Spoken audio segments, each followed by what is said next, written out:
Sir बोलो। Sir current के वजह से इलेक्ट्रिक फील्ड प्रोड्यूस हुआ कि इलेक्ट्रिक फील्ड की वजह से करंट? इलेक्ट्रिक फील्ड की वजह से करंट। देख, अगर किसी भी लूप में मैग्नेटिक फ्लक्स चेंज हो रहा है तो changing magnetic flux creates induced electric field, और इंड्यूस्ड इलेक्ट्रिक फील्ड के कारण जो भी चार्जेस है उस पर QE फोर्स लगेगा and that will generate current. समझ में आया ये लॉजिक? ओके। हाँ सर। इन एग्जांपल्स में डाउट नहीं है ना किसी को भी? मैं बाद में तुम लोगों को PDF सेंड कर दूंगा, तो सोल्यूशन से अपने आंसर्स वेरीफाई कर लेना। ओके, सो आज अपन काफी सारे नए थियोरी पढ़ने वाले, starting with self induction.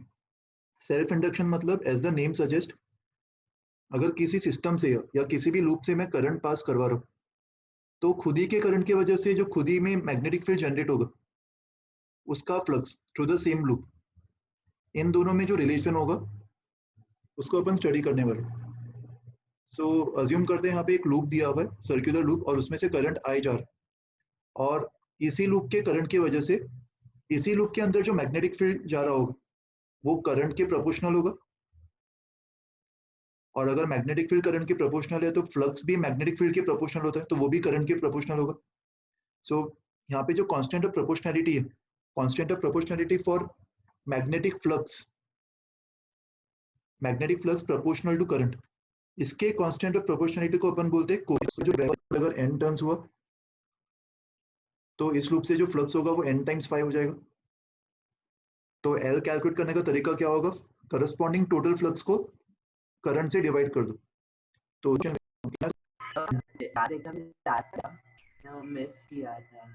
Last lecture में अपन ने इंड्यूस्ड इलेक्ट्रिक फील्ड के बारे में पढ़ा था ना, वो आखिरी पार्ट था, और मैंने तुम लोग को ये 4 एग्जांपल सॉल्व करने के लिए दिए थे। वो लेक्चर 3 है, आज लेक्चर 5 है, लास्ट वाला लेक्चर 4 था। वो आपने अपलोड कर दिया था गूगल ड्राइव पे? अपलोड कर दिया था मैंने उसी दिन या फिर शायद नेक्स्ट डे सुबह किया था मैंने, मेरे को याद नहीं आ रहा, बट एक बार रिफर कर लेना, मैंने अपलोड कर दिया। मैंने जो तुमसे लिंक शेयर किया है ना, उसी लिंक में अभी मैं सारे लेक्चर्स अपलोड करने वाला हूँ आगे के। उसमें तुम्हें मेंस और सपोर्ट के 2 फोल्डर्स दिखाई देंगे, तो तुम लोग सपोर्ट वाला फोल्डर रिफर कर सकते हो। सारे लेक्चर्स मैं वहीं पे अपलोड करने वाला हूँ, ठीक है? मेरे को आज का कुछ समझ आएगा क्योंकि लास्ट टाइम नहीं अटेंड। आज का समझ में आ जाएगा, लास्ट से कोई कनेक्शन नहीं। लास्ट वाला जो कॉन्सेप्ट वो अलग ही था। आपने क्या बोला? आज का लेक्चर अलग है, लास्ट वाले से कोई कनेक्शन नहीं है उसका, तो तुम्हें समझ में आ जाएगा, डोंट वरी। आज क्या बताया सर, एक बार रिपीट कर सकते? हाँ, मैंने अभी जस्ट स्टार्ट किया ये कॉन्सेप्ट। यहाँ पे हम लोग बोल रहे थे कि अगर किसी भी लूप में से करंट आई पास हो रहा होगा तो बिकॉज ऑफ द करंट इसी लूप के अंदर जो मैग्नेटिक फील्ड जनरेट होगा वो करंट की प्रोपोर्शनल होगा, और इसी लूप के अंदर से जो फ्लक्स होगा वो भी मैग्नेटिक फील्ड के प्रोपोर्शनल होता है। So we can say that flux is proportional to current. Same loop में से जो करंट जा रहा होगा उस करंट की वजह से जो मैग्नेटिक फील्ड जनरेट होगा थ्रू द सेम लूप, उसका जो फ्लक्स होगा that flux will be proportional to current. और यहाँ पे जो कांस्टेंट ऑफ प्रोपोर्शनैलिटी है उसको अपन कोफिशिएंट ऑफ सेल्फ इंडक्शन बोलते हैं। कोफिशिएंट ऑफ सेल्फ इंडक्शन मतलब ऐसा क्यों नाम दिया है इसको? क्योंकि खुद ही के करंट की वजह से खुद ही के अंदर फ्लक्स जनरेट हो रहा है, so that's why the name coefficient of self induction. और इसको कैलकुलेट करने का तरीका क्या होगा? अगर किसी भी लूप का मुझे कोफिशिएंट, किसी भी लूप या किसी भी ज्योमेट्री का अगर मुझे coefficient of self induction calculate करना है तो उस ज्योमेट्री से करंट आई पास करवा दो और चेक करो कि उसके थ्रू कितना फ्लक्स जनरेट हो रहा है, और फ्लक्स और करंट का जो रेशियो होगा उसी को अपन क्या बोलेंगे? Coefficient of self induction. और इसका यूनिट्स क्या होगा? वेबर पर एम्पियर, या फिर इसको हेनरी नाम भी दे सकते हैं, ऐसा यूनिट। सर्किट के अंदर इंडक्टर का सिंबल क्या होगा? ये वाला। दिस इज अगर किसी भी रेजिस्टर के across upon in the direction of current जाते हैं नेगेटिव नेगेटिव, तो minus L D I by D T लिख सकते हैं।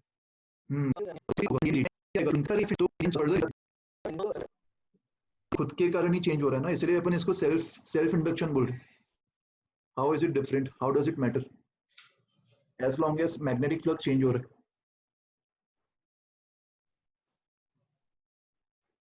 अगर तो इस लूप को ऑब्जर्व करेगा तो इसके अंदर जो मैग्नेटिक फ्लक्स जनरेट हो रहा है वो खुद के करंट की वजह से ही जनरेट हो रहा है। How does it matter? अपन अब तक इस चीज को नेग्लेक्ट करते आ रहे थे, बट अभी इसी चीज को अपन स्टडी कर रहे हैं कि खुद के करंट से भी तो कुछ मैग्नेटिक फ्लक्स जनरेट होगा ना। इसका भी इफेक्ट आएगा उस पर, और इफेक्ट सेम आएगा जैसे लेंस लॉ में अपने पढ़ा था। तो because this current is increasing, इसमें जो ईएमएफ इंड्यूस होगा उसका सेंस ऐसा होगा ना, वो इस करंट को डिक्रीज करने की कोशिश करेगा, और magnitude wise this will be equals to L D I by D T. तो अभी इंक्रीजिंग करंट में अगर तुम इंडक्टर के अक्रॉस जाओगे तो पोटेंशियल ड्रॉप क्या होगा, पोटेंशियल चेंज कितना होगा, चेंज इन पोटेंशियल क्या लिखेंगे, minus L D I by D t या plus L D I by D t, minus L D I by D t. और अगर सेम करंट जो भी लूप सेल्फ इंडक्टेंस दिखाता है उसे इंडक्टर कह देते हैं।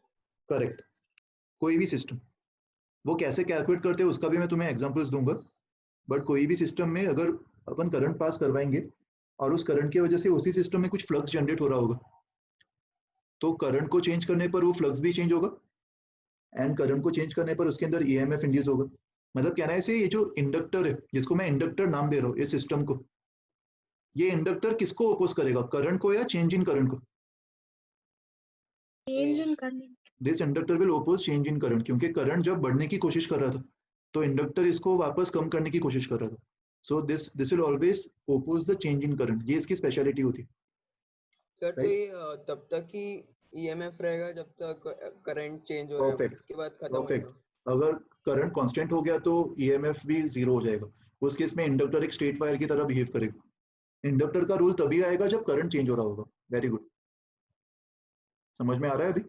सो अगर मान ले करंट डिक्रीज हो रहा होता, इसी इंडक्टर में से जो ये करंट जा रहा है अगर ये डिक्रीज हो रहा होता तो ईएमएफ का सेंस ऐसा होता, और इस केस में जो पोटेंशियल में चेंज आता, अगर मैं करंट के डायरेक्शन में जा रहा होता तो ये L D I by D T होता, प्लस या माइनस, प्लस। तो इसी को मैं वापस minus L D I by D T लिख सकता हूँ ना, क्योंकि D I by D T is negative in this case. तो इसको अपन जनरलाइज कर सकते हैं, potential drop when you cross a inductor will be minus L D I by D T always. Current अगर इंक्रीज कर रहा होगा तो D I by D T positive होगा, और अपने आप अपन को ड्रॉप जो है वो नेगेटिव आ जाएगा, और अगर करंट डिक्रीज कर रहा होगा तो D I by D T negative होगा। दो एग्जांपल, और आई थिंक इसके आगे की स्लाइड में दिया होगा। हाँ देखो, फर्स्ट केस में वो लोगों ने दिया है कि करंट जो है वो 2 एम्पियर